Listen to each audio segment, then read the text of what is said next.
Imagine you're boarding a luxurious train, the kind with velvet seats and glittering chandeliers, headed for a dream vacation along the French Riviera. You're sipping champagne, the scenery blaring past, when you overhear a whispered argument about a priceless jewel and a betrayal. Suddenly, a scream pierces the night, and a passenger is found dead, the jewel gone. Your heart races, you're trapped on this train with a killer. This isn't just a vacation gone wrong, it's chilling setup for Hercule Poirot's latest case. Welcome to Poirot's shocking discovery in the mystery of the Blue Train, where a glamorous journey turns deadly, and Poirot's little grey cells face a puzzle of greed, love, and murder. For you, our YouTube audience, grab a seat, hit that like button, and let's embark on this thrilling ride together. The winter sun casts a pale glow over 1930s London, where the city's elite bustle through grand hotels and smoky cafes. There lives a tapestry of wealth and secrets. At Whitehaven Mansions, Hercule Poirot adjusts his impeccable tie, his moustache a work of art, as he prepares for a rare holiday. Captain Arthur Hastings, his loyal friend, packs a suitcase, chattering about the French Riviera's sun-soaked shores. Poirot, however, is restless. His little grey cells crave a challenge, not a lounge chair. A last-minute invitation changes everything. A journey on the luxurious Blue Train. The train Blue, bound for Nice, where the rich and famous escape the English chill. Little does Poirot know, this trip will plunge him into a murder mystery that sparkles with danger. Welcome to Chapter 1 of Poirot's shocking discovery in the mystery of the Blue Train, where a glamorous journey sets the stage for a deadly crime. For you, our YouTube audience, let's step aboard and uncover the first clues. Poirot and Hastings arrive at Victoria Station, where the Blue Train awaits, its navy carriages gleaming like a sapphire against the grey platform. The train is a marble-polished wood panelling, crystal glassware, and compartments fit for royalty. Passengers in furs and tailored suits board with an air of anticipation. Their voices a mix of English, French, and American accents. Poirot's sharp eyes scan the crowd, noting the details that others miss. A woman's nervous glance, a man's too-tight grip on a briefcase. Hastings, ever the optimist, is dazzled by the glamour, pointing out famous faces: a film star, a diplomat, a reclusive heiress. "This is the life, Poirot," he says, but Poirot's smile is faint. "Mon ami, where there is wealth, there is motive," he murmurs, his instincts already tingling. Among the passengers is Ruth Kettering, a stunning American heiress whose golden hair and emerald earrings draw every eye. She's the daughter of Rufus Van Aldine, a millionaire tycoon, and the wife of Derek Kettering, a charming but reckless aristocrat. Poirot overhears whispers about Ruth. Her marriage is crumbling. Her husband's debts are mounting, and she's carrying a priceless ruby, the heart of fire, a gift from her father. The jewel, rumored to be cursed, is locked in her compartment, but her anxious demeanor suggests trouble. Hastings, smitten as usual, remarks on her beauty, but Poirot notices her fidgeting hands and the way she avoids her husband's gaze. "She is afraid, Hastings," he says, "and fear is a dangerous companion. Let's break this down for you, our viewers. Imagine boarding a fancy cruise, spotting a celebrity who looks on edge, clutching a diamond necklace. You'd wonder what's got them so nervous, right? That's Poirot's mindset. Ruth's fear could stem from her failing marriage, the ruby's value, or something darker. Poirot learns from a chatty porter that Ruth's travelling with her. Maid Ada Mason, a quiet woman with watchful eyes. Derek Kettering is also on board, though he keeps his distance, his charm masking a desperate edge. Another passenger catches Poirot's attention, the Comte de la Roche, a suave Frenchman with a reputation for seducing wealthy women. He's seen hovering near Ruth, his smile too smooth, his eyes too sharp to make this relatable. Think about a time you sensed tension at a party, someone's avoiding their ex, or a friend's hiding a big secret. That's the vibe on the blue train, and Poirot's soaking it all in. He strikes up a conversation with Ruth at dinner, where the dining car sparkles with candlelight and crystal. She's polite but guarded, admitting her marriage is strained. "Derek's changed," she says, her voice low. "He's after my father's money, not me." She mentions the heart of fire locked in her compartment's safe. But her eyes dart to the Comte, who's watching from across the car. Poirot probes gently, asking about her maid, Ada, and whether anyone else knows about the ruby. Ruth hesitates, then says, "Only my father and Derek, and, maybe, the Comte. For you, our audience, this is like spotting a plot twist in a movie everyone's got a reason to want that jewel, and Ruth's fear suggests someone's closing in." Poirot's mind is already mapping the players. Ruth, vulnerable and wealthy. Derek, desperate for cash. The Comte, a charming opportunist. And Ada, the maid who sees everything.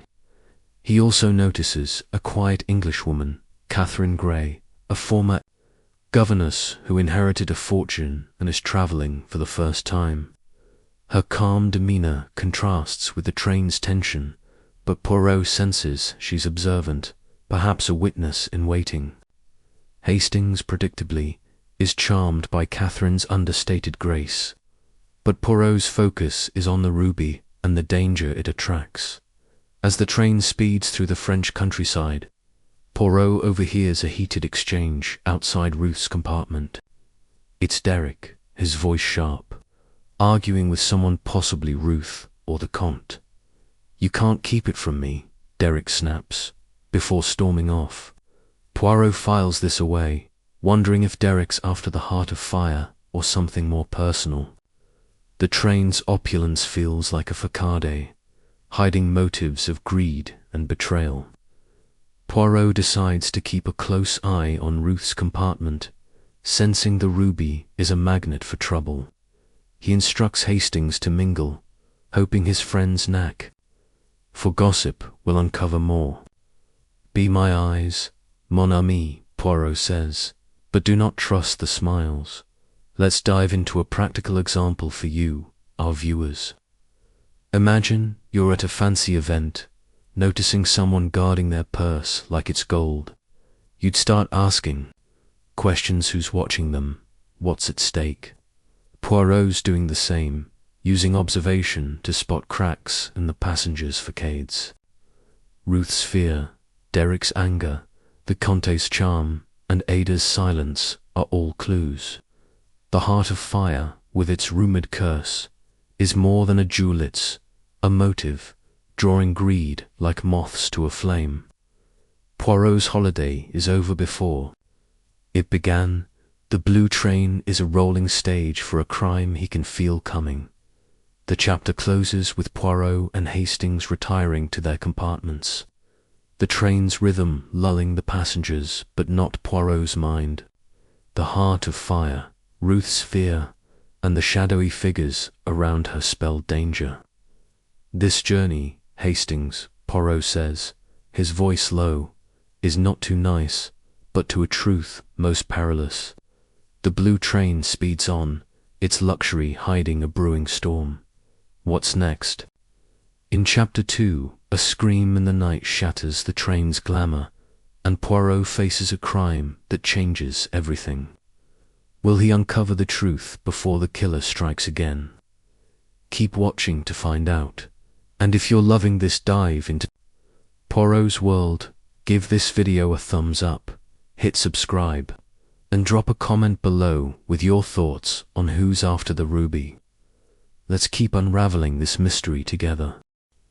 The blue train hums through the French countryside, its navy carriages cutting through the moonlit night like a sapphire streaking across a velvet sky. Inside, the opulent dining car has emptied, leaving only the clink of crystal and the soft murmur of passengers retiring to their compartments. Hercule Poirot, his moustache as sharp as his mind, lies awake in his plush berth, his little grey cells restless despite the train's soothing rhythm. Captain Hastings, in the next compartment, snores lightly, dreaming of the Riviera's sunlit shores.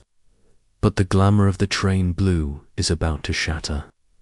A piercing scream echoes through the carriage, followed by a chilling silence that sets Poirot's heart racing. Welcome to Chapter 2 of Poirot's shocking discovery in the mystery of the blue train, where a gruesome discovery aboard the train turns Poirot's holiday into a hunt for a killer. For you, our YouTube audience, buckle up for a heart-pounding twist. That like button, subscribe, and let's dive into the darkness. Poirot is out of his berth in an instant, his silk dressing gown tied tightly, his eyes scanning the dimly lit corridor as passengers peer from their compartments. The scream came from the direction of Ruth Kettering's compartment. The American heiress whose fear and priceless ruby, the heart of fire, caught Poirot's attention earlier. Hastings, bleary-eyed but alert, joins him, clutching a flashlight. "What was that, Poirot?" he whispers, his voice tense. "Trouble, mon ami," Poirot replies, his tone calm but urgent. They reach Ruth's compartment, where the door is slightly ajar, a faint light spilling out. Poirot knocks, but there's no answer, only an eerie stillness. He pushes the door open, and the sight inside stops them cold. Ruth Kettering lies on the floor, her golden hair splayed, her throat marked with bruises, and her eyes lifeless. The heart of fire is gone. Let's break this down for you, our viewers. Imagine you're on a fancy cruise, enjoying the vibe, when you find a celebrity dead in their cabin, their famous necklace missing. Your stomach drops, you're trapped with a murderer. That's the horror Poirot's facing on the blue train. Ruth's death, so soon after her nervous glances and whispered fears, confirms Poirot's instincts. The ruby was a magnet for danger, and someone acted fast. The bruises suggest strangulation, not a quick crime, but a brutal one. Poirot kneels beside her, his eyes darting over the scene. The compartment safe is open, empty of the ruby.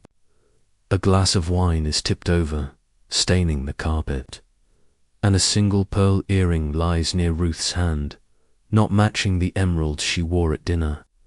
Hercule Poirot murmurs, his mind already racing. The train's conductor, a flustered Frenchman named Pierre Michel, arrives, his face pale. "Mon Dieu, a murder," he gasps, summoning the train's doctor. Poirot takes charge, instructing Michel to seal the carriage and prevent passengers from leaving. Hastings, ever practical, suggests alerting Ruth's husband, Derek Kettering. But Poirot's focus is on the crime scene. The open safe suggests the ruby was the motive, but the pearl earring is a puzzle. Did it belong to Ruth or the killer? Poirot recalls Ruth's maid, Ada Mason, and her quiet watchfulness. He questions Michel, who confirms Ada was in her own compartment nearby, but heard nothing until the scream.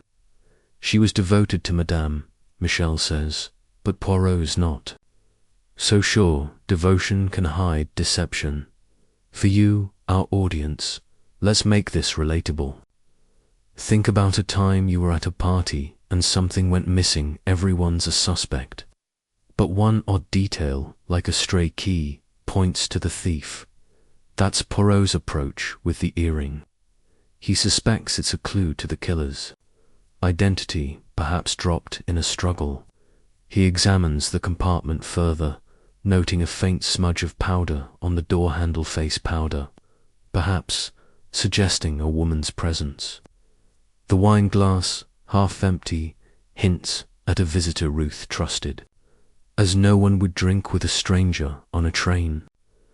Poirot's mind flashes to the passengers: Derek, desperate for money; the Comte de la Roche, the charming opportunist; Ada, the silent maid; and Catherine Grey, the quiet Englishwoman who seemed to notice everything.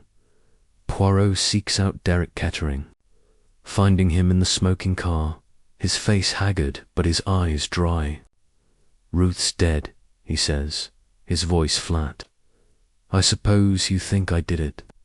He admits their marriage was crumbling, and he knew about the heart of fire, but claims he was playing cards with other passengers at the time of the scream.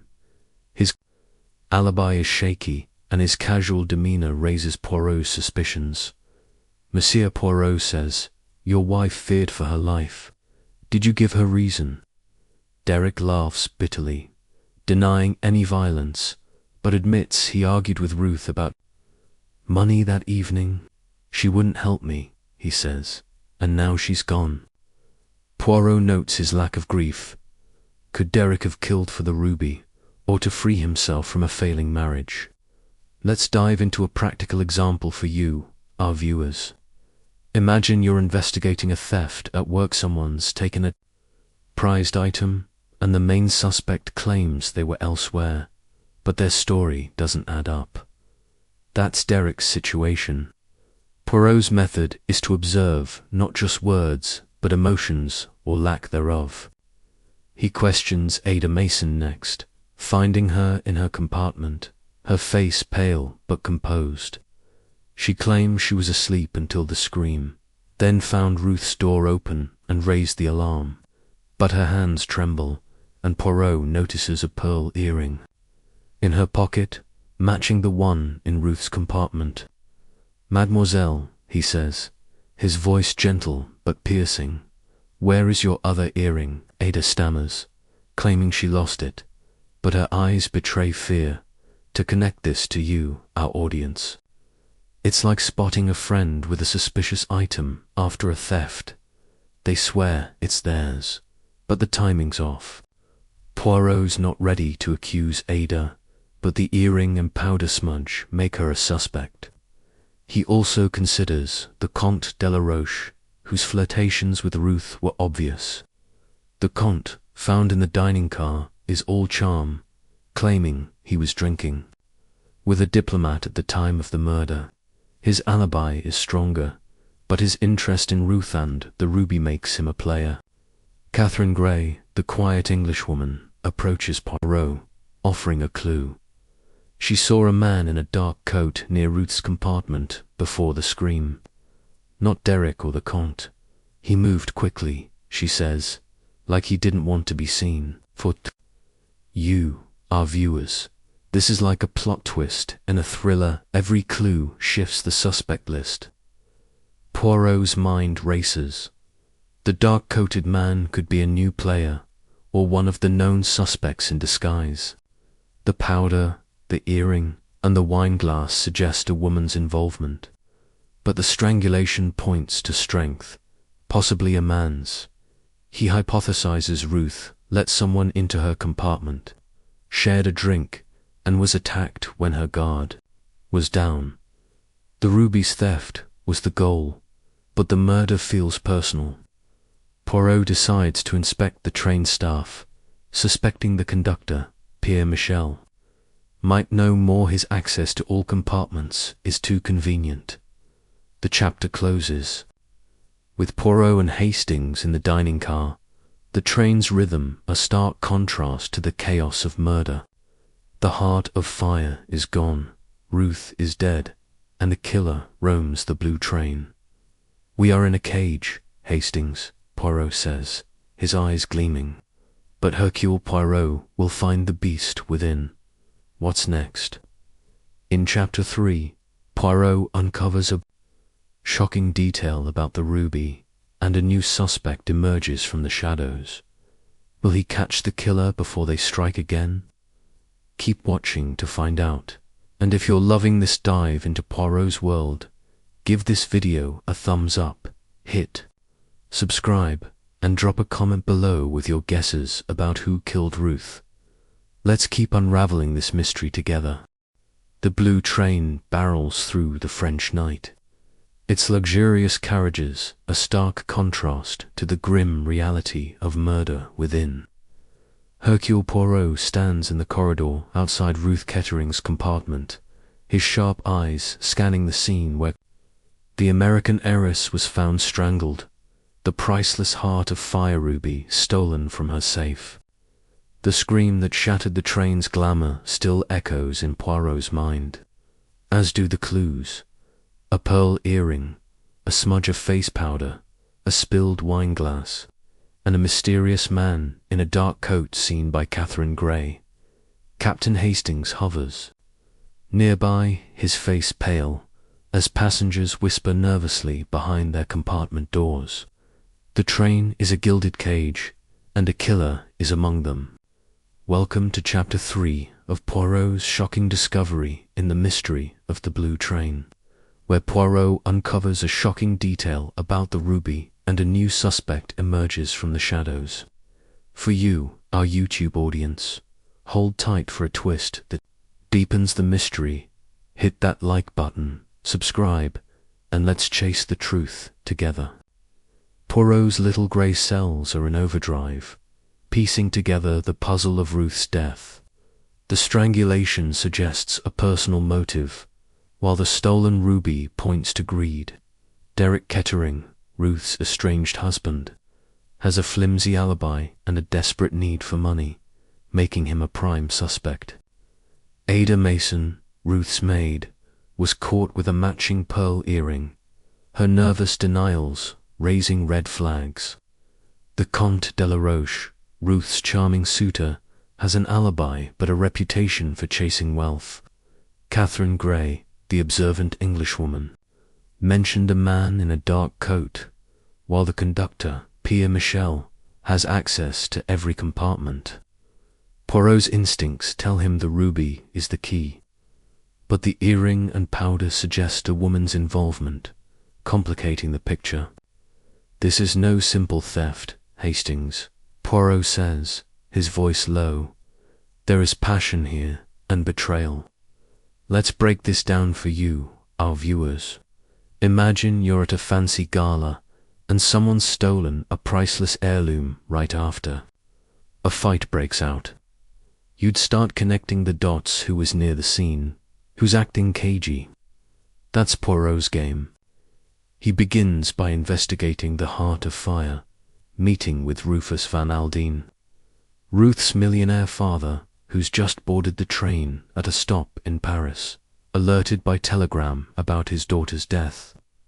Van Aldine, a burly man with a steely gaze, is shattered but furious. That ruby was cursed, he growls, explaining its history.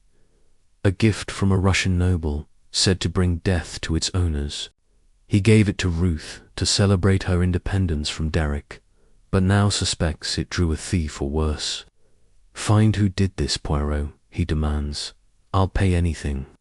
To make this relatable, think about a family heirloom you cherish, like a ring from your grandma, suddenly gone after a party. You'd want answers, right? Poirot learns from Van Aldine that only a few knew about the ruby: himself, Ruth, Derek, and possibly the Comte, whom Ruth mentioned in letters. But Van Aldine drops a bombshell.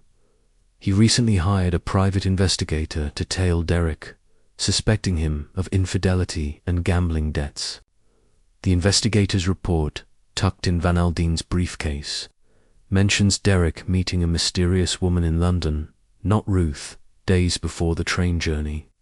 A dancer, maybe, Van Aldine says, with a shady past. Poirot's ears prick. Up, this woman could be the key, perhaps linked to the powder and earring.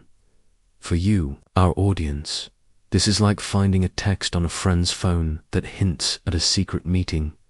It changes the game. Poirot questions Pierre Michel, the conductor, about passengers near Ruth's compartment. Michel, nervous but cooperative, recalls seeing a woman in a dark cloak near Ruth's door before the scream, not matching Ada's or Catherine's attire. She moved quickly, he says, like she didn't want to be noticed. This aligns with Catherine's sighting of a man in a dark coat, suggesting a disguise or two culprits. Poirot inspects the train's luggage car, hoping the rubies still aboard. He finds a torn scrap of fabric caught on a trunk black silk, like a cloak, with a faint scent of perfume. Curio, Poirot murmurs, pocketing it for analysis. Let's dive into a practical example of Poirot's method. Imagine you're investigating a theft at school. Someone saw a figure in a hoodie, and you find a dropped scarf near the crime scene.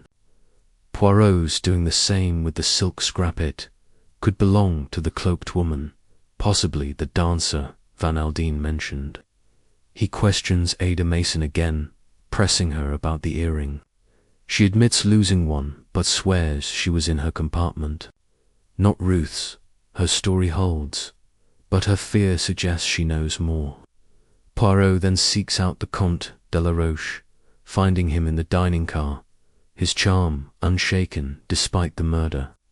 The Comte claims he was with a diplomat all evening, but Poirot notices a faint perfume on him, matching the silk scrap. Monsieur Poirot says, "You knew Madame Kettering's ruby. Did you desire it?" The Comte laughs, denying everything, but his eyes flicker to connect this to you, our viewers. It's like spotting a clue in a friend's story. They say they were elsewhere, but their jacket smells like the party wear. Trouble happened. Poirot's suspicions grow. The Comte's charm could hide greed, and his perfume links him to the cloaked figure. He also revisits Catherine Grey, whose calm observation makes her a valuable ally. She recalls overhearing Derek arguing with a woman not Ruth in a Paris hotel before boarding. She had an accent, Catherine says, maybe Eastern European. This points to the dancer, a new suspect who could be the cloaked woman or working with Derek. Poirot hypothesizes the ruby was the target, but Ruth's strangulation suggests a personal grudge, possibly from Derek or the dancer. Poirot digs deeper, asking Van Aldine for the investigator's full report. It names the dancer as Mirelle, a volatile performer with a history of blackmail and connections to shady dealers. She was seen with Derek in London, possibly plotting to steal the ruby. Poirot's mind races. Mirelle could be the cloaked woman, using her access to Derek to get close to Ruth. The powder and earrings suggest her presence, but the dark-coated man Catherine saw keeps the mystery open. Was it Derek in disguise, or another player? Poirot decides to search Mirelle's compartment, suspecting the ruby might be hidden aboard. He instructs Hastings to watch Derek and the Comte, knowing their reactions could reveal guilt. The chapter closes with Poirot and Hastings. In the train's corridor, the rhythm of the wheels a stark contrast to the tension aboard. The heart of fire, Ruth's murder, and the shadowy figures circling her form a deadly puzzle. "We are close, Hastings," Poirot says, his eyes gleaming. But the truth hides in the shadows of greed and love. What's next? In Chapter 4, Poirot searches Mirelle's compartment, uncovering a clue that changes everything, but a new danger threatens the train. Will he catch the killer before they strike again? Keep watching to find out, and if you're loving this dive into Poirot's world, give this video a thumbs up, hit subscribe, and drop a comment below with your theories about the mysterious dancer. Let's keep unraveling this mystery together. The blue train races through the French night, its luxurious carriages cloaked in an uneasy silence after the brutal murder of Ruth Kettering. Hercule Poirot, his moustache impeccable and his mind razor-sharp, stands in the corridor, the weight of the case pressing on him, Ruth's strangled body, the missing heart of Fire Ruby, and a web of suspects: her estranged husband, Derek Kettering, the maid Ada Mason, the suave Comte de la Roche, and the mysterious dancer Mirelle keep. Poirot's little grey cells buzzing. Clues like a pearl earring, a smudge of face powder, a spilled wine glass, and a scrap of black silk hint at a woman's involvement, while a man in a dark coat seen by Catherine Grey adds another layer. Now, a new lead Mirelle, Derek's volatile mistress with a shady past, points to a plot that could unravel the mystery or deepen its shadows. Welcome to Chapter 4 of Poirot's shocking discovery in The Mystery of the Blue Train, where Poirot searches Mirelle's compartment and uncovers a clue that changes everything, only to face a new danger threatening the train.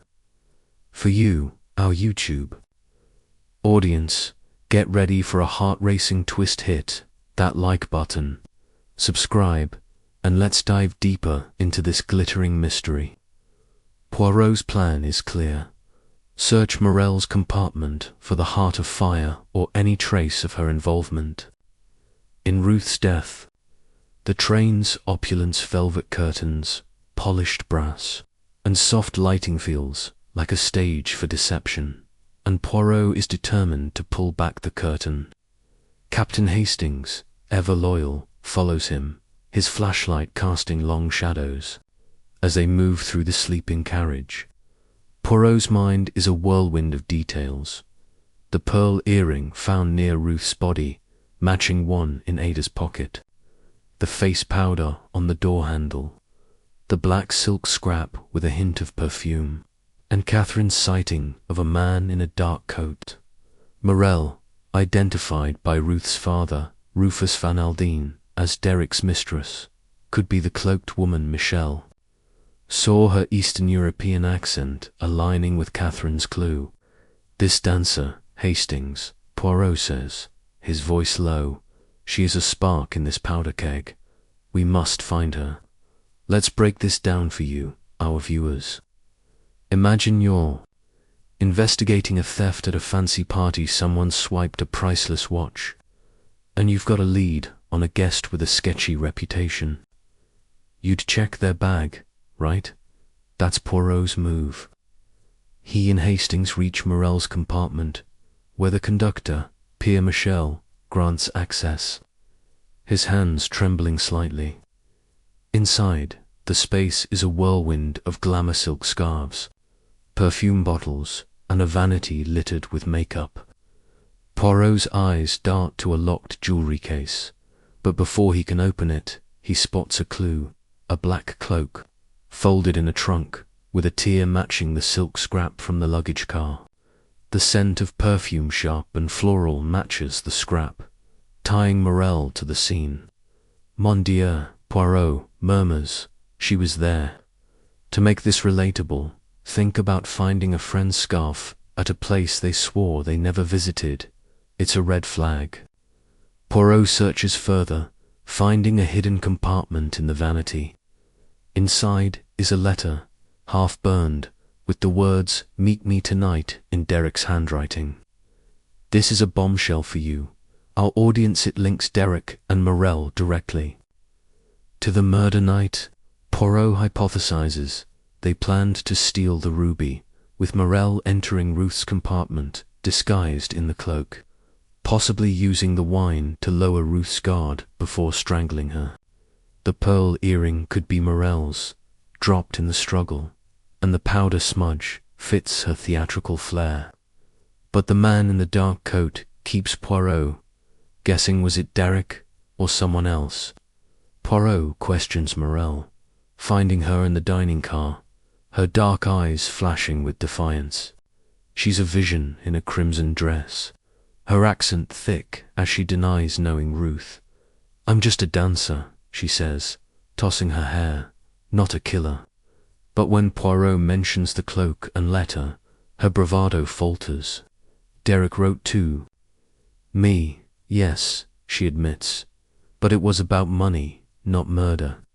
She claims she was in her compartment all night, but Michelle contradicts her, recalling her absence during his rounds. Poirot's gentle but relentless questioning reveals more. Mirelle knew about the heart of fire from Derek, who was desperate to pay off gambling debts. He said it'd solve everything, she says, her voice bitter. But I didn't touch that ruby. For you, our viewers, this is like catching a co-worker in a lie. They swear they were working late, but their desk was empty. Mirelle's story is shaky, and her connection to Derek screams motive. Poirot's mind races. Did Mirelle and Derek conspire to kill Ruth for the ruby, or is Mirelle a pawn in a larger scheme? He revisits Ada Mason, the maid, whose earring and nervousness keep her in the frame. Ada insists she lost her earring earlier, but Poirot notices her makeup kit includes face powder matching the smudge. Mademoiselle, he says, were you in Madame's compartment? Ada's eyes widen, but she denies it, her voice trembling. Poirot files this away, suspecting Ada might have seen or helped the killer. Let's dive into a practical example of Poirot's method. Imagine you're solving a school mystery. Someone's vandalized a classroom, and you find a torn jacket matching a suspect's style. Poirot's silk scrap is like that, tying Mirelle to the crime scene. He also the Comte de la Roche, whose perfume matched the scrap. The Comte, questioned again, admits flirting with Ruth but denies theft or murder. I'm no fool, he says, his smile tight. That ruby was trouble. His alibi holds, but his charm feels like a mask. Catherine Gray, the quiet Englishwoman, offers another clue. She saw Mirelle arguing with a man not Derek near the luggage car before the scream. He had a scar on his hand, she says, sparking Poirot's interest. This is a game changer for you, our audience. The scarred man could be a new suspect, perhaps a jewel thief tied to Mirelle's shady past. Poirot asks Pierre Michel about passengers with scars, and Michel recalls a quiet man, Mr. Knighton, Van Aldine's secretary, who boarded in Paris. Knighton, a reserved figure with a scarred hand, claims he was in his compartment, but his nervous glance at Mirelle's name raises Poirot's suspicions. Could Knighton be working with Mirelle, or protecting Van Aldine's interests? The ruby's curse, whispered about by passengers, feels more real as danger mounts. Then, a new threat emerges. A fire breaks out in the luggage car, where found the silk scrap. The blaze is small but deliberate, suggesting the killer is destroying evidence. The chapter closes with Poirot and Hastings in the dining car. The train's rhythm, a stark contrast to the chaos aboard. The fire, the scarred man, and Mirelle's lies tighten the net, but the killer is still free. This is a dance of shadows, Hastings, Poirot says, his eyes gleaming. But Hercule Poirot will lead the next step. What's next? In chapter 5, Poirot confronts Knighton, uncovering a link to the ruby's dark past, but a new crime threatens to derail the train. Will he catch the killer before they strike again? Keep watching to find out. And if you're loving this dive into Poirot's world, give this video a thumbs up, hit subscribe, and drop a comment below with your guesses about the scarred man. Let's keep unraveling this mystery together. The blue train speeds through the French dawn. Its luxurious carriages now a gilded prison where fear lingers like the faint smoke from a mysterious fire in the luggage car. Hercule Poirot stands in the corridor, his impeccable suit a stark contrast to the chaos of Ruth Kettering's murder. Strangled in her compartment, The priceless heart of fire ruby stolen. The Clusa pearl earring, face powder, a spilled wine glass, a black silk scrap, and a man in a dark coat point to it. Web of suspects. Derek Kettering, Ruth's desperate husband. Ada Mason, the nervous maid. The Comte de la Roche, a charming opportunist. Mirelle, Derek's volatile mistress. And now Mr. Knighton, Rufus Van Aldine's secretary with a scarred hand. The fire, deliberately set, suggests the killer is covering their tracks, but Poirot's little grey cells are alight, chasing a truth hidden in the ruby's cursed past. Welcome to Chapter 5 of Poirot's shocking discovery in the mystery of the Blue Train, where Poirot confronts Knighton, uncovering a link to the ruby's dark history, only for a new crime to threaten the train. For you, our YouTube audience, hold on for a fiery twist. Hit that like button, subscribe, and let's unravel this mystery together. Poirot's mind is a whirlwind, piecing together the puzzle of Ruth's death. The black silk scrap and perfume tie Mirelle to the crime scene. Her letter from Derek hinting at a plot to steal the ruby. The pearl earring implicates Ada, while the face powder suggests a woman's presence. Catherine Gray's sighting of a man in a dark coat, combined with her mention of a scarred man near the luggage car, points to Knighton, Van Aldine's secretary. The fire in the luggage car, where the silk scrap was found, is no accident. It's a desperate act to destroy evidence. Captain Hastings, ever loyal, stands beside Poirot, his flashlight illuminating the smoky luggage car as they inspect the damage. "This is madness, Poirot," Hastings says, coughing. "Who'd risk burning the train?" Poirot's eyes gleam. "Someone with much to hide, mon ami. Let's break this down for you, our viewers. Imagine you're at a fancy event and someone's stolen a prize, then tried to burn the evidence in a trash can. You'd know they're desperate, right? That's Poirot's mindset. He examines the luggage car, finding the fire targeted a specific trunk Mirelle's, where the silk scrap was found. The blaze was small, doused quickly by the conductor, Pierre Michel, but it destroyed a hidden compartment containing a burned photograph. Poirot salvages a fragment, a woman's face, possibly Mirelle, beside a man with a scarred hand. "Curio," Poirot murmurs, pocketing the fragment. This links Knighton to Mirelle, suggesting a deeper connection to the ruby's theft and Ruth's murder. To make this relatable, think about finding a half-burned note in a friend's trash after a fight. It's a clue they're hiding something.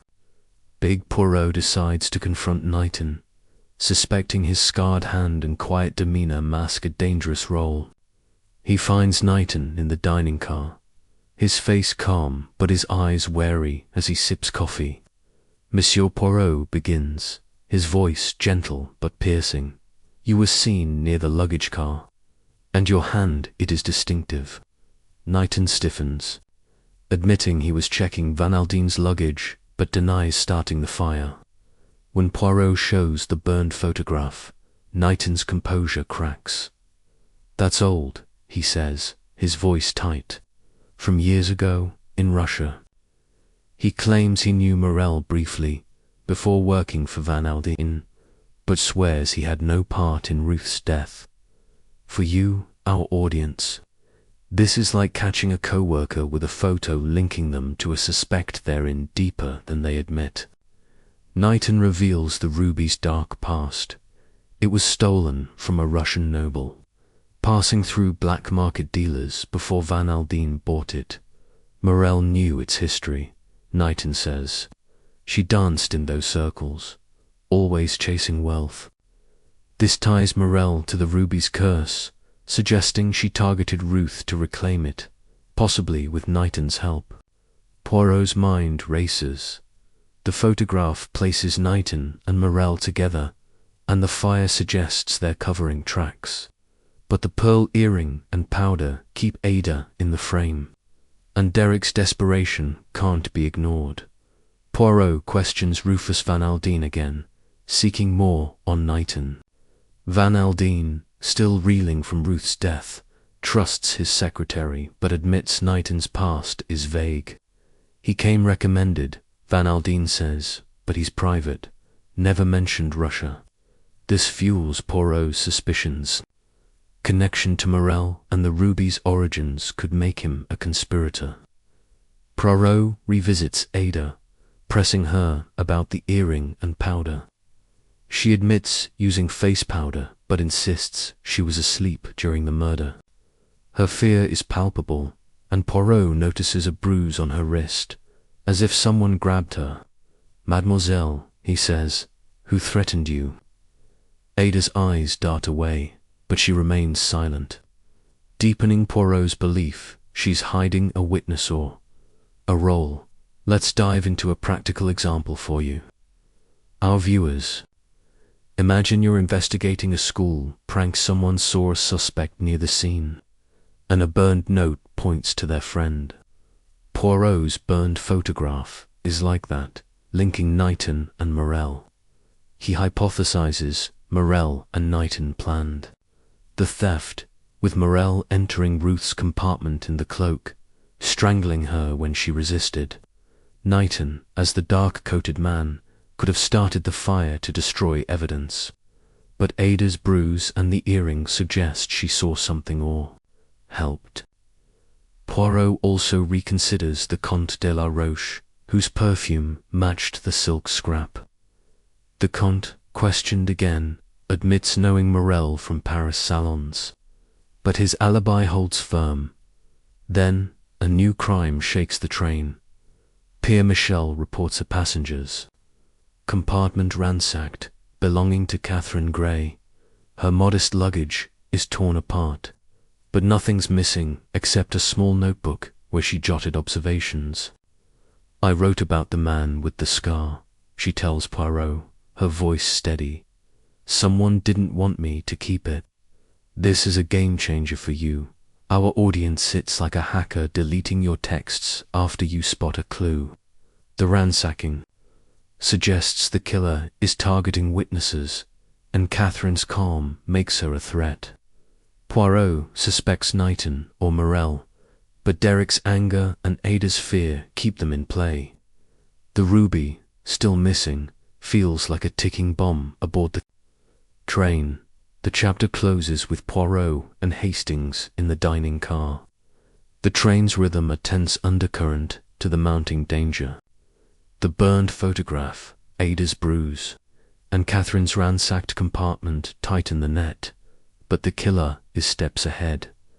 "We are in a race, Hastings," Poirot says, his eyes gleaming, "and the prize is justice. What's next?"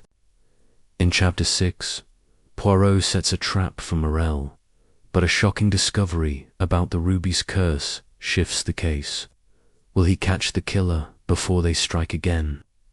Keep watching to find out, and if you're loving this dive into Poirot's world, give this video a thumbs up, hit subscribe, and drop a comment below with your theories about Knighton's role. Let's keep unraveling this mystery together. The blue train slices through the French countryside, its opulent carriages now a stage for fear as the sun rises over the Riviera's rolling hills.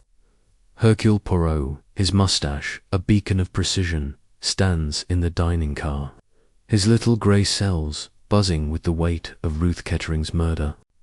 Strangled in her compartment, the heart of fire ruby stolen, Ruth's death has left a trail of clues: a pearl earring, face powder, a spilled wine glass, a black silk scrap, and a burned photograph linking Mirelle, Derek Kettering's mistress, to Mr. Knighton, Rufus Van Aldine's scarred secretary. The fire in the luggage car and the ransacking of Catherine Gray's compartment signal a killer desperate to cover their tracks.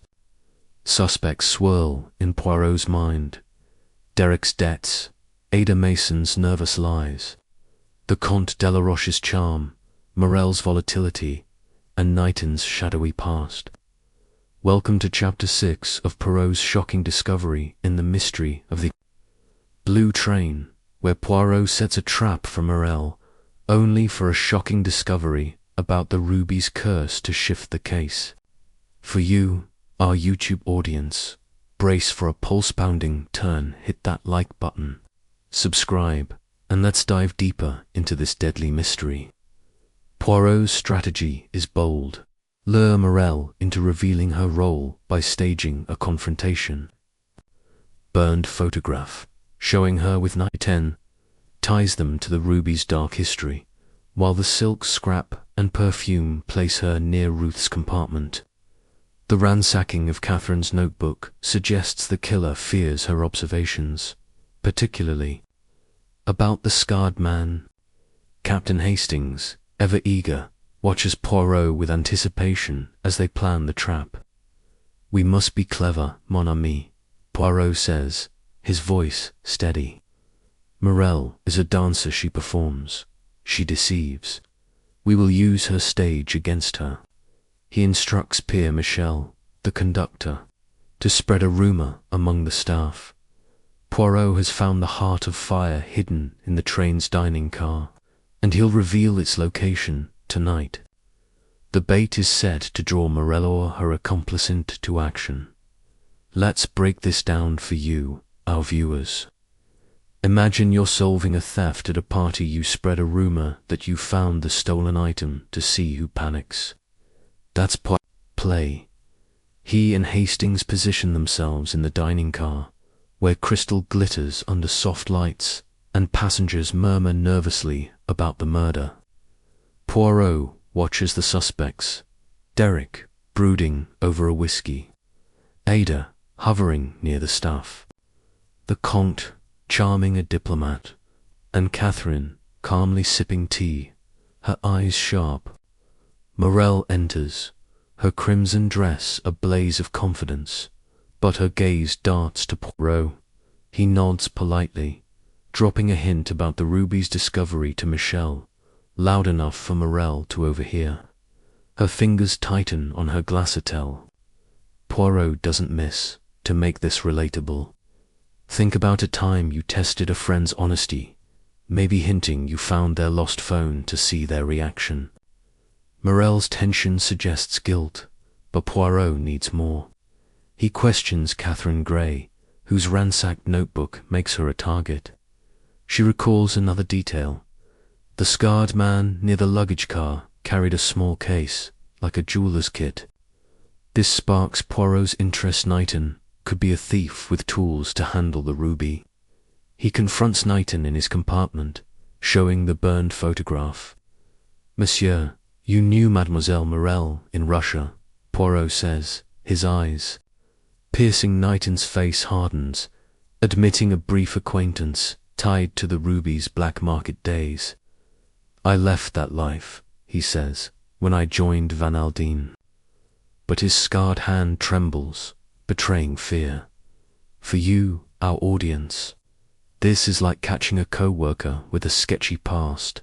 They swear they're clean, but their nerves say otherwise. Poirot's trap unfolds as night falls. The dining car is packed, the rumor of the ruby's recovery spreading like wildfire. Mirelle slips into the luggage car, where Poirot and Hastings wait in the shadows. She rummages through a trunk, searching frantically, when Poirot steps forward. "Mademoiselle, the ruby is not here," he says, his voice calm. Mirelle spins, her eyes blazing. "You tricked me," she hisses, but before she can bolt, Jap's men summoned by Poirot block the exit. Mirelle denies murder, claiming she only wanted the ruby to pay off debts. "Derek promised me," she says, "but I didn't kill her." This is a bombshell for you, our viewers. It's like a suspect confessing to theft, but not the big crime. Poirot presses Mirelle about the silk scrap and perfume. She admits visiting Ruth's compartment, disguised in the cloak, to steal the ruby, but swears Ruth was alive when she left. Someone else was there, she says, a man's voice. Arguing. This aligns with Catherine's dark-coated man, possibly Knighton or Derek. Poirot's mind races Mirelle's theft, attempt places her at the scene. But the strangulation suggests a second player. He revisits Ada, whose bruise and earring keep her in the frame. Ada admits seeing Mirelle near Ruth's door, but claims she hid, terrified. She wasn't alone, Ada whispers. Someone with a scar was with her. Let's dive into a practical example of Poirot's method. Imagine you're investigating a school vandalism. Someone saw a suspect near the scene, but they claim another person was involved. Poirot's trap caught Mirelle, but her story points to Knighton. He questions Knighton again, who admits meeting Mirelle to discuss the ruby but denies murder. I wanted to protect Van Aldine, he says, not kill his daughter. Poirot's not convinced Knighton's jeweler's kit and Russian ties suggest he could have planned the theft with Mirelle, turning violent when Ruth resisted. The ruby's curse comes into focus. A dealer's note, found in Van Aldine's files, warns that the heart of fire brings death to those who steal it. A superstition, Poirot muses, but one that drives greed. Then, a new crime rocks the train. A passenger, the diplomat with the Comte, is found unconscious, his wallet missing. A note in his pocket reads, "Keep silent, or you're next." The handwriting matches the burned letter in Mirelle's compartment, suggesting the killer is targeting anyone who knows too much. For you, our audience, it's like a hacker targeting witnesses after a data breach. The stakes are rising. Poirot suspects Knighton or Derek, but the Comte's charm and Ada's fear keep them in play. The ruby, still missing, feels like a ticking bomb, its curse fueling panic. Poirot plans to search Derek's compartment, hoping to find the jeweler's kit or the ruby itself. The chapter closes with Poirot and Hastings in the corridor, the train's rhythm a tense heartbeat. The trap caught Mirelle, but the killer's still free, and the diplomat's attack signals danger. The ruby burns. Hastings, Poirot says, his eyes gleaming, and we must extinguish its fire. What's next?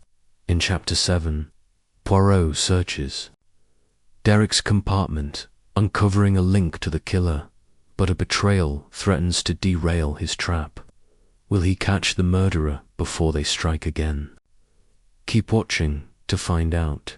And if you're loving this dive into Poirot's world, give this video a thumbs up, hit subscribe, and drop a comment below with your guesses about the ruby's curse. Let's keep unraveling this mystery together. The blue train hurtles through the French Riviera, its gleaming carriages a stark contrast to the darkness enveloping its passengers. The air inside is thick with suspicion. The luxurious velvet seats and crystal chandeliers now mere back to a deadly drama. Hercule Poirot, his moustache as precise as his deductions, stands in the dining car, his little grey cells racing to untangle the murder of Ruth Kettering, strangled in her compartment with the heart of fire ruby stolen. Clues: a pearl earring, face powder, a spilled wine glass, a black silk scrap, a burned photograph, and a mysterious man with a scarred hand point to a web of suspects. Derek Kettering, Ruth's dead-ridden husband. Ada Mason, the nervous maid. The Comte de la Roche, a charming opportunist. Mirelle, Derek's volatile mistress. And Mr. Knighton, Rufus Van Aldine's secretive secretary. The fire in the luggage car and the ransacking of Catherine Gray's compartment reveal a killer desperate to erase evidence, while the attack on a diplomat passenger signals rising danger. Poirot's trap caught Mirelle searching for the ruby, but her claim of a man's voice in Ruth's compartment keeps the mystery alive. Welcome to Chapter 7 of Poirot's shocking discovery in The Mystery of the Blue Train, where Poirot searches Derek's compartment, uncovering a link to the killer, only for a betrayal to threaten his carefully laid trap. For you, our YouTube audience, prepare for a twist that'll keep you on the edge of your seat. Hit that like button, subscribe, and let's dive deeper into this glittering web of deceit. Poirot's mind is a kaleidoscope of details, each clue a fragment of a larger truth. The burned photograph linking Mirelle and Knighton, the silk scrap tying her to the crime scene, and Ada's pearl earring paint a picture of conspiracy, but the man with the scarred hand, likely Knighton, adds a shadowy figure to the puzzle. The diplomat's attack, with a note warning, "Keep silent, or you're next," mirrors the handwriting of Mirelle's burned letter, suggesting the killer is targeting witnesses. Captain Hastings, his face etched with worry, follows Poirot as they plan their next move, a search of Derek Kettering's compartment. "He's got motive up to his ears," Hastings says, referencing Derek's gambling debts and failing marriage. Poirot nods, his eyes gleaming. "Oui, mon ami, but motive alone does not make a murderer. We must find the ruby or proof of his hand. Let's break this down for you, our viewers. Imagine you're investigating a theft at a family reunion, pointing fingers at the broke cousin, but you need hard evidence, like their fingerprints on the safe. That's Poirot's mission with Derek. They reach his compartment, where the conductor, Pierre Michel, grants access, his hands still shaky from the luggage car fire. The space is a mess of luxury and chaos, silk ties strewn about, an empty whiskey bottle, and a locked briefcase under the bed. Poirot's deft fingers pick the lock, revealing a stack of IOUs totaling thousands, signed to a notorious London loan shark. Tucked among them is a jeweller's receipt for a ruby appraisal, dated days before the train's departure. "Mon Dieu," Poirot murmurs, "Monsieur Kettering planned to sell the Heart of Fire. This is a bombshell for you. Our audience sits like finding a pawnshop ticket in a suspect's wallet. The receipt suggests Derek knew the ruby's value and intended to steal it, possibly with Mirelle's help." Poirot searches further, finding a hidden pocket in Derek's coat containing a vial of chloroform, its label matching the one used on the diplomat. The implications are chilling. Derek could have killed Ruth, taken the ruby, and attacked the diplomat to silence him. But the pearl earring and face powder point to a woman, keeping Mirelle and Ada in the frame. Poirot recalls Mirelle's claim of hearing a man's voice in Ruth's compartment. Could it have been Derek, arguing before the murder? He decides to confront Derek, but first, he needs to verify the chloroform's origin. Poirot questions Pierre Michel, who admits seeing Derek near the diplomat's compartment after the murder, carrying a small case. "He looked nervous," Michel says, "like he was hiding something." This aligns with Catherine Gray's sighting of a man in a dark coat, possibly Derek in disguise. Poirot's mind races. Derek's debts, the receipt, and the chloroform paint him as the killer, but the earring and powder suggest a partner. He revisits Ada, whose bruise and nervous demeanor hint at coercion.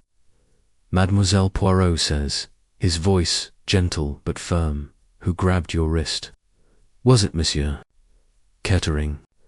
Ada's eyes fill with tears, and she nods, whispering, "He told me to stay quiet, or I'd be next." This confirms Derek's threats, but Ada's fear suggests she witnessed more, perhaps the murder itself. For you, our viewers, this is like catching a friend bullying another into silence after a prank. It's a clue to their guilt. Poirot's trap for Mirelle revealed her theft attempt. But Derek's chloroform and Ada's confession shift the focus. He questions Catherine Gray, whose ransacked notebook makes her a target. She recalls seeing Derek arguing with Mirelle in the dining car, not just about money, but about getting rid of her. "I thought they meant Ruth," Catherine says, her voice steady. This strengthens Poirot's theory. Derek and Mirelle planned to steal the ruby, but when Ruth resisted, Derek strangled her, with Mirelle staging the scene to mislead. The pearl earring could be Mirelle's, dropped in haste, while the face powder matches her theatrical makeup.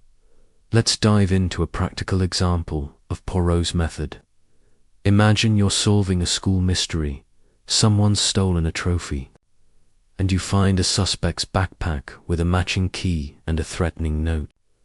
Poirot's chloroform vial is like that, tying Derek to the diplomat's attack. He hypothesizes Derek entered Ruth's compartment, shared wine to lower her guard, then strangled her when she refused to hand over the ruby. Mirelle, in her cloak, could have helped stage the theft, leaving the earring and powder. Knighton's role remains murky. His scarred hand and Russian ties suggest he knew the ruby's value, but his loyalty to Van Aldine seems genuine. The Comte de la Roche, with his matching perfume, lingers as a wild card, his charm possibly hiding a thief's heart. Then, a betrayal rocks Poirot's plan. As he prepares to confront Derek, Pierre Michel confesses to tampering with evidence. "I moved the chloroform vial," Michel stammers, "to protect the train's reputation. He found it in the dining car, not Derek's compartment, and planted it to shift suspicion." This is a gut punch for you. Our audience, it's like a witness admitting they faked evidence in a school investigation, muddying the truth. Poirot's composure holds, but his mind reels. The vial's origin is now uncertain, weakening the case against Derek. He questions Michel further, learning the conductor saw the Comte near the dining car that night, carrying a similar vial. "I thought it was medicine," Michel says, his face pale. This twist forces Poirot to rethink everything. The Comte's perfume links him to the silk scrap, and the vial suggests he could have attacked the diplomat Ruth. Poirot decides to search the Comte's compartment, hoping to find the ruby or more evidence. He finds a hidden drawer with a forged passport, listing the Comte as a known jewel thief under another name. The plot thickens. "Hastings," Poirot says, his eyes gleaming. The ruby's curse, tied to its Russian origins, feels more real. Greed has turned the train into a battlefield. Poirot plans a new trap, inviting all suspects to the dining car to reveal the ruby's location, hoping to flush out the killer. The chapter closes with Poirot and Hastings in the corridor, the train's rhythm a tense heartbeat against the Riviera's dawn. Michel's betrayal, the Comte's secret, and Derek's chloroform muddied the waters, but Poirot's resolve is unshaken. "The truth is a jewel, Hastings," he says, "and we will polish it until it shines." What's next? In Chapter 8, Poirot's dining car trap exposes a killer's desperation, but a new clue about the ruby's curse threatens to derail the case. Will he catch the murderer before they strike again? Keep watching to find out. And if you're loving this dive into Poirot's world, give this video a thumbs up, hit subscribe, and drop a comment below with your theories about the Comte's role. Let's keep unraveling this mystery together. The blue train glides along the French Riviera, its sapphire carriages gleaming under the morning sun, but the elegance within is shattered by the spectre of murder. Hercule Poirot, his moustache as sharp as his deductions, stands in the corridor, his little grey cells weaving together the threads of Ruth Kettering's strangulation and the theft of the heart of Fire Ruby. The clues are pearl earring, face powder, a spilled wineglass, a black silk scrap, a burned photograph, and a chloroform vial point to a tangled web of suspects. Derek Kettering, Ruth's dead-ridden husband; Ada Mason, the nervous maid; the Comte de la Roche, a jewel thief hiding behind charm; Mirelle, Derek's volatile mistress; and Mr. Knighton, Rufus Van Aldine's scarred secretary. The fire in the luggage car, the ransacking of Catherine Gray's compartment, and the attack on a diplomat reveal a killer desperate to erase evidence. Pierre Michel's confession that he planted the chloroform vial muddies the case, while the Comte's forged passport exposes his criminal past. Welcome to Chapter 8 of Poirot's shocking discovery in The Mystery of the Blue Train, where Poirot's dining car trap exposes a killer's desperation, but a new clue about the rubies. Curse threatens to derail the case. For you, our YouTube audience, get ready for a pulse-pounding showdown. Hit that like button, subscribe, and let's unmask the truth together. Poirot's mind is a crucible, refining the chaos of clues into a clear path. The burned photograph links Mirelle and Knighton to the ruby's Russian origins, while the silk scrap and perfume place Mirelle near Ruth's compartment. Ada's pearl earring and bruise suggest she witnessed or aided the crime, and Derek's IOUs and jeweler's receipts scream motive.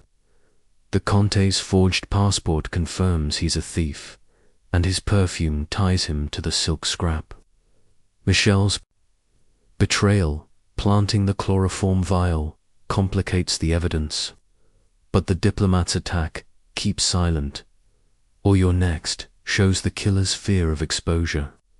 Captain Hastings, his face tense, follows Poirot as they prepare a daring trap.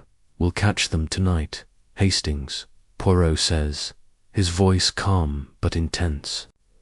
In the dining car, the killer will reveal themselves. Let's break this down for you, our viewers. Imagine you're solving a theft at a school dance. You spread a rumor that you found the stolen item to see who panics. Poirot's plan is similar. He's instructed Pierre Michel to tell passengers the heart of fire has been found and will be revealed in the dining car at dinner. The rumors designed to flush out the killer, who'll act to retrieve the ruby or silence Poirot. The dining car is a glittering stage, crystal chandeliers, white tablecloths, and the murmur of nervous passengers. Poirot takes a seat, his eyes scanning the suspects. Derek, sipping whiskey with a scowl. Mirelle, her crimson dress a beacon of defiance. The Comte, charming a lady with a tight smile. Ada, serving drinks with trembling hands. And Knighton, quiet but watchful. Catherine Gray, ever observant, sits nearby, her calm demeanor a contrast to the tension. To make this relatable, think about setting a trap at a family gathering, hinting you know who broke Grandma's vase to see who flinches. Poirot announces to the room, his voice carrying Mise Amos, the heart of fire is safe, and its thief will be named tonight. Mirelle's eyes narrow, Derek's hand tightens on his glass, and the Comte's smile falters. Knighton shifts in his seat, his scarred hand hidden, while Ada nearly drops a tray. Poirot watches, his little grey cells noting every reaction. As dinner progresses, he drops another clue. The ruby's curse has claimed another life. But a witness saw the killer a man with a scar. This is a bluff, meant to provoke Knighton, but it's Derek who reacts, slamming his glass down and storming out. He's rattled, Hastings whispers, but Poirot's eyes are on Knighton, who slips toward the corridor. For you, our audience, this is like watching a suspect bolt when you mention a hidden camera. It's a sign of guilt.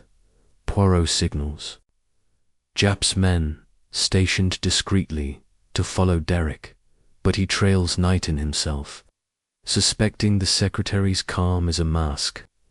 In the luggage car, Poirot catches Knighton rifling through a trunk, searching for the ruby. "Monsieur Poirot," says, stepping from the shadows, "you seek what is not there." Knighton freezes, his scarred hand clutching a small jeweller's kit. He admits knowing the ruby's value from his Russian days, but swears he's protecting. "Van Aldine Mirelle wanted it," he says, "but I refused to help." Poirot's not convinced Knighton's kit could have opened Ruth's safe, and his presence near the fire is suspicious.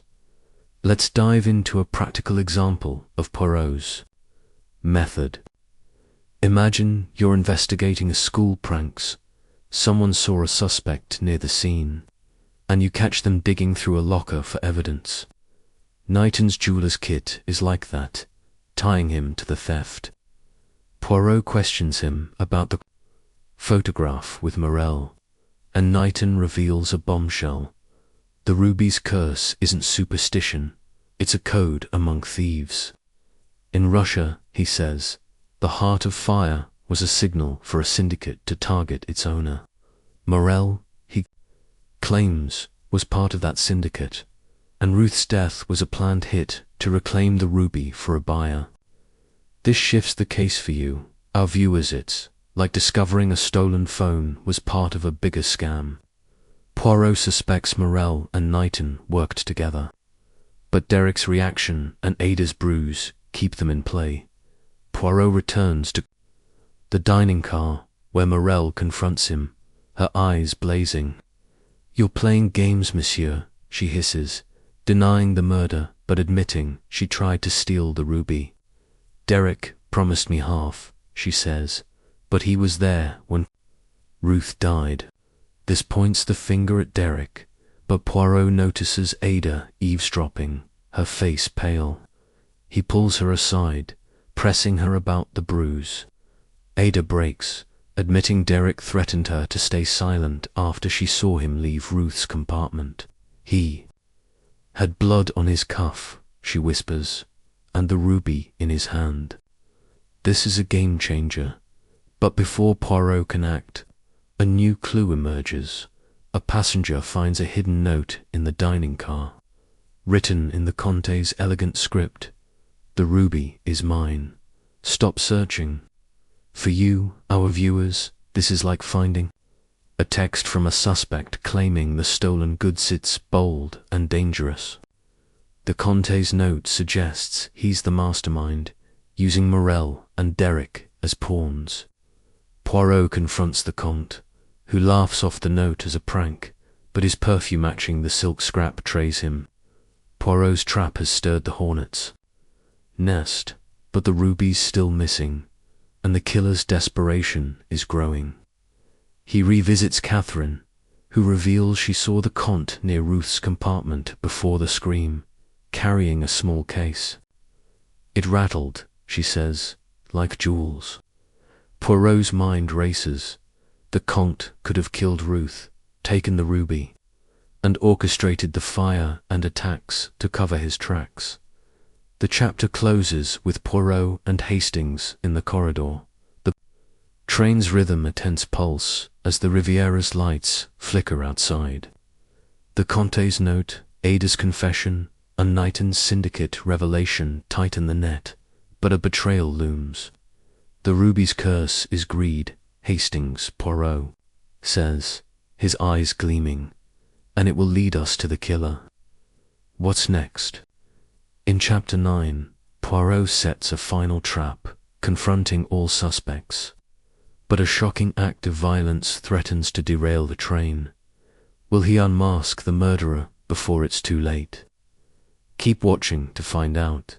And if you're loving this dive into Poirot's world, give this video a thumbs up, hit subscribe, and drop a comment below with your theories about the Comte's note. Let's keep unraveling this mystery together. The blue train surges through the French Riviera, its luxurious carriages bathed in the golden glow of a setting sun. But the elegance within is a fragile mask over a cauldron of fear and deception. Hercule Poirot, his moustache as sharp as his intellect, stands in the dining car, his little grey cells weaving a tapestry from the clues of Ruth Kettering's brutal strangulation and the theft of the heart of Fire Ruby, the pearl earring, face powder, spilled wine glass, black silk scrap, burned photograph, and chloroform vial point to a web of suspects. Derek Kettering, drowning in debt. Ada Mason, the trembling maid. The Comte de la Roche, a jewel thief cloaked in charm. Mirelle, Derek's volatile mistress, and Mr. Knighton, the scarred secretary tied to the Ruby's Russian syndicate. The luggage car fire, Catherine Gray's ransacked compartment, the diplomat's attack, and Pierre Michel's confession about planting evidence have tightened the noose. While the Comte's bold note, "The ruby is mine. Stop searching," suggests a mastermind at work. Poirot's dining car trap stirred panic, but the killer remains elusive. Welcome to Chapter 9 of Poirot's shocking discovery in the mystery of the Blue Train, where Poirot sets a final trap to confront all suspects, only for a shocking act of violence to threaten the train's safety. For you, our YouTube audience, brace for a heart-stopping twist. Hit that like button, subscribe, and let's unmask the truth together. Poirot's mind is a furnace, forging order from the chaos of clues. The burned photograph ties Mirelle and Knighton to the Ruby syndicate past, while the silk scrap and perfume place her at Ruth's compartment.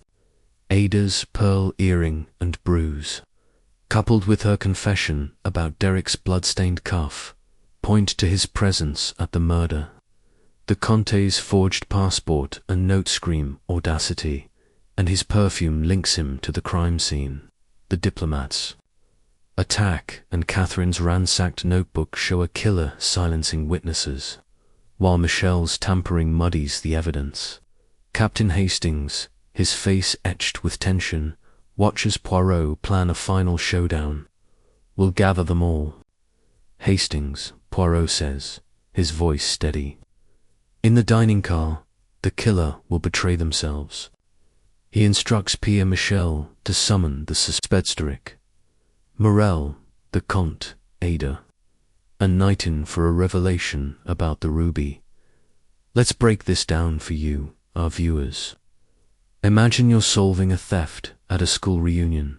You gather everyone, claiming you've found the stolen item, to see who cracks.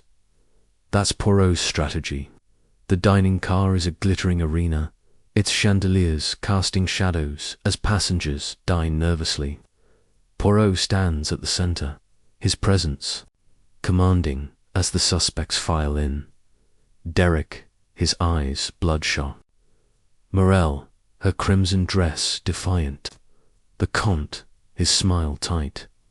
Ada, clutching a tray, and Knighton, his scarred hand hidden. Catherine Gray sits nearby, her calm gaze a quiet ally. Poirot begins, his voice smooth but piercing. "Mies Amos, the heart of fire has cursed this train, but tonight I name its thief and Ruth Kettering's killer." He holds up a velvet pouch, claiming it holds the ruby, a bluff to provoke a reaction, to make this relatable. Think about confronting a group of friends about a missing heirloom. You watch their faces, knowing the guilty one will flinch. Derek glares, Mirelle's fingers twitch, and the Comte's charm falters. Ada drops a glass, her face pale, while Knighton's eyes dart to the pouch. Poirot recounts the clues, the earring tying Ada to the scene, the silk scrap implicating Mirelle, the chloroform linking to the diplomat's attack, and the photograph connecting Knighton to the syndicate. "One of you," he says, "entered Madame Kettering's compartment, shared wine, and strangled her for the ruby." He pauses, letting the tension build, then drops a bombshell. The ruby's curse is a signaler syndicate mark to kill its owner. Knighton stiffens, confirming Poirot's suspicions about his Russian ties. For you, our audience, this is like catching a suspect sweating when you mention a hidden camera. It's a sign they're cornered. Poirot points to Mirelle, accusing her of entering Ruth's compartment in the cloak, leaving the silk scrap and perfume. You stole the ruby, mademoiselle, he says, but did you kill? Mirelle shrieks, denying murder but admitting the theft. Derek made me, she cries, pointing at him. Derek lunges, shouting, she's lying. J-26, Jap's men, hidden nearby, grab him before he can escape. Poirot's eyes gleamed Eric's reaction and Ada's earlier confession about his blood-stained cuff tightened the net. Monsieur Kettering, Poirot says, you argued with your wife, then silenced her. Derek denies it, but his panic is palpable. Let's dive into a practical example of Poirot's method. Imagine you're investigating a school prank. Gather everyone, show a fake clue, and the culprit lashes out, giving themselves away. Derek's outburst is like that, but Poirot shifts to the Comte, whose note and perfume make him a mastermind. Monsieur le Comte, Poirot says, your passport reveals a thief's life. Did you orchestrate this crime? The Comte laughs, denying involvement, but his eyes flicker to Knighton. Poirot then questions Knighton about the syndicate, and Knighton admits knowing Mirelle, but claims he tried to stop her. I warned Van Aldine, he says, but she was desperate. Ada, trembling, admits seeing Derek and Mirelle together, but also whispers about the Comte giving orders.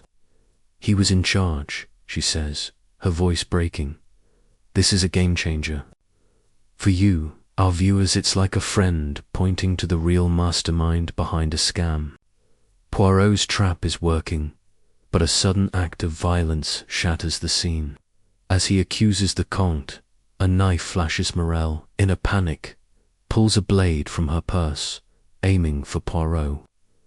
Jap's men tackle her, but not before she grazes Knighton's arm, screaming, they made me do it. The dining car erupts in chaos, passengers gasping as the knife clatters to the floor. Poirot, unshaken, realizes Mirelle's desperation points to a larger plot.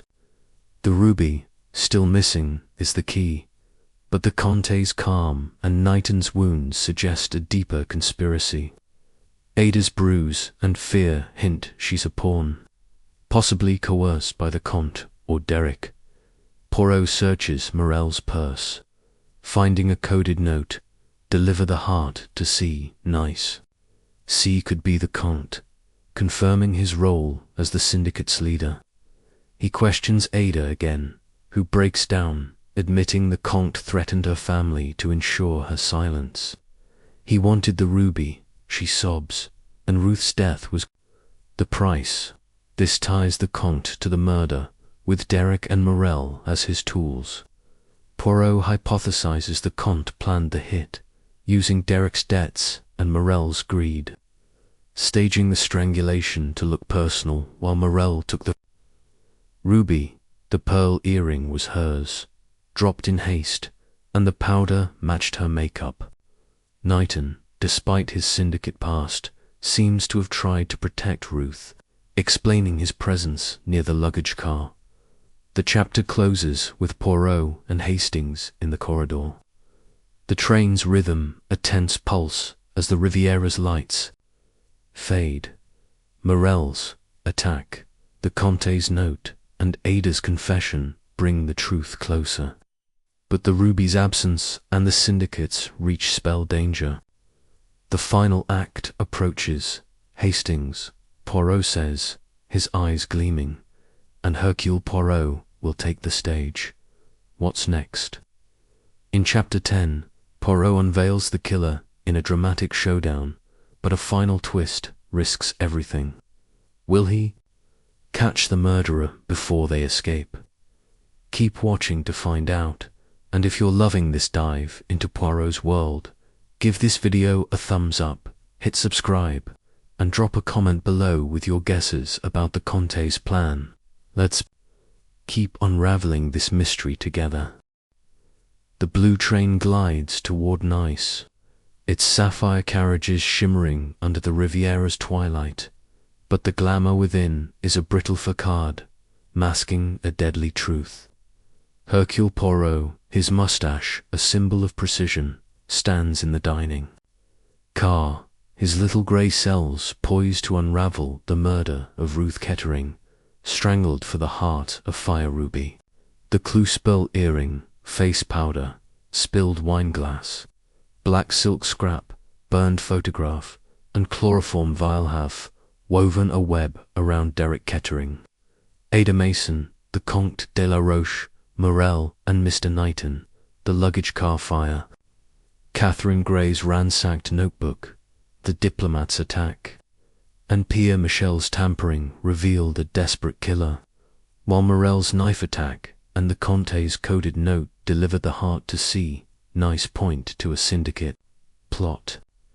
Ada's confession of the Comte's threats and Derek's bloodstained cuff tighten the noose, but the ruby remains missing. Welcome to Chapter 10 of Poirot's shocking discovery in the mystery of the blue train, the electrifying finale where Poirot unveils the killer in a dramatic showdown, only for a final twist to risk everything. For you, our YouTube audience, brace for the curtain call. Hit that like button, subscribe, and let's reveal the truth together. Poirot's mind is a beacon cutting through the fog of deception. The burned photograph ties Mirelle and Knighton to the ruby's Russian syndicate, while the silk scrap and perfume place her at the crime scene. Ada's earring and bruise, along with her sighting of Derek's bloodied cuff, implicate him. But the Comte's forged passport and note mark him as the mastermind. The diplomat's attack and Catherine's ransacked notebook show a killer silencing witnesses, and Mirelle's desperate knife lunge confirms her role as a pawn. Captain Hastings, his face taut, watches Poirot prepare the final trap. "We'll end this tonight, Hastings," Poirot says, his voice resolute. He gathers the suspects, Mirelle, the Comte, Ada, and Knighton in the dining car, with Jap's men hidden nearby. The ruby's curse ends now, he declares, holding a velvet box, claiming it holds the heart of fire. Let's break this down for you, our viewers. Imagine you're solving a theft at a school. Prom you, gather everyone, show a fake trophy, and watch for the guilty flinch. Poirot's bluff is bolder, designed to force the killer's hand.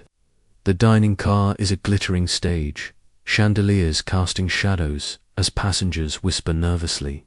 Derek slouches, his eyes dark. Mirelle glares, her crimson dress defiant. The Comte smirks, his charm a mask. Ada trembles, clutching a napkin, and Knighton sits still, his scarred hand hidden. Catherine Gray, ever observant, watches from a corner, her calm a quiet strength. Poirot begins, his voice commanding Mise. Amos, Ruth Kettering died for the heart of fire, a jewel cursed by greed. One of you stole it, and one of you killed her. He opens the box empty, but the suspects don't know that to make this relatable. Think about confronting friends over a stolen heirloom. You drop a hint about evidence, and the guilty one panics. Poirot recounts the clues, the earring tying Ada to the scene, the silk scrap implicating Mirelle, the chloroform linking to the diplomat's attack, and the photograph connecting Knighton to the syndicate. But the mastermind, he says, is the one who wrote, "The ruby is mine." He points to the Comte, whose smile fades. "Monsieur le Comte, your passport betrays you a thief, leading a syndicate. You planned Ruth's death." The Comte laughs, denying everything, but Poirot reveals the coded note. Deliver to C. Nice. C is you, Poirot says, and Mirelle was your tool. For you, our audience, this is like catching the ringleader in a school scam they orchestrated. It all, using others to do the dirty work. The Comte's composure cracks, but he sneers. You have no proof. Poirot turns to Mirelle, whose knife attack exposed her desperation. Mademoiselle, you entered Ruth's compartment, disguised in the cloak, leaving the silk scrap and perfume. You stole the ruby, but someone else killed. Mirelle shrieks, pointing at Derek. He did it. He strangled her. Derek lunges, shouting, liar. But Jap's men restrain him. Poirot's eyes shift to Ada, whose bruise and fear tell a story. Mademoiselle Mason, he says, you saw Derek's bloodied cuff. Why protect him? Ada breaks, sobbing. He threatened my sister. This is a bombshell for you, our viewer. Like a witness confessing they hid the truth out of fear. Poirot pieces it together. The Comte, a syndicate leader, used Derek's debts and Mirelle's greed to plan the ruby's theft. Derek, desperate, argued with Ruth, strangling her when she refused to give up the ruby. Mirelle, in her cloak, took the jewel, leaving the earring and powder. Ada, coerced by Derek's threats, stayed silent, while Knighton tried to warn Van Aldine but was too late. The fire and attacks were the Comte's orders to cover tracks. Poirot reveals a final clue, a hidden pocket in the Comte's coat, found during his search, holds the heart of fire, its red glow damning. You kept it close, Monsieur Poirot says, as Jap's men cuff the Comte. But a final twist nearly derails everything. As the Comte is led away, he slips a blade from his sleeve, lunging at Poirot. Catherine Grey, quick as a flash, throws a tray, knocking the knife away. The dining car erupts, passengers screaming as Jap's men subdue the Comte. Never stop the syndicate, he snarls, but Poirot's calm holds. The ruby's curse is broken, monsieur, he says, holding the gem. For you, our audience, it's like a villain's last-ditch attack in a movie showdown, heart-stopping but thwarted.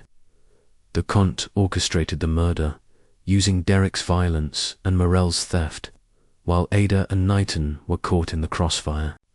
The ruby is returned to Van Aldine, who weeps for Ruth, and Derek and Mirelle face justice. Let's dive into a practical example of Poirot's method. Imagine you're solving a school theft.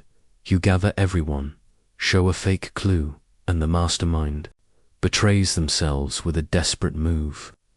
Poirot's empty box and sharp accusations force the Comte's hand, while Catherine's quick thinking saved the day.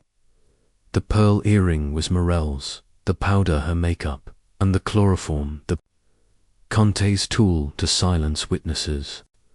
Knighton's syndicate past made him a suspect, but his loyalty to Van Aldine cleared him. The chapter closes with Poirot and Hastings in the corridor, the train slowing as Nice approaches. Greed was the true curse, Hastings, Poirot says, his eyes gleaming, but Hercule Poirot shines brighter. That's the end of Poirot's shocking discovery in the mystery of the blue train. If you loved this thrilling ride through deception and deduction, give this video a massive thumbs up, hit subscribe, and ring the bell for more Poirot adventures. Drop a comment below with your favorite moment or what mystery you'd like us to tackle next. Thanks for watching, and let's keep unraveling mysteries together.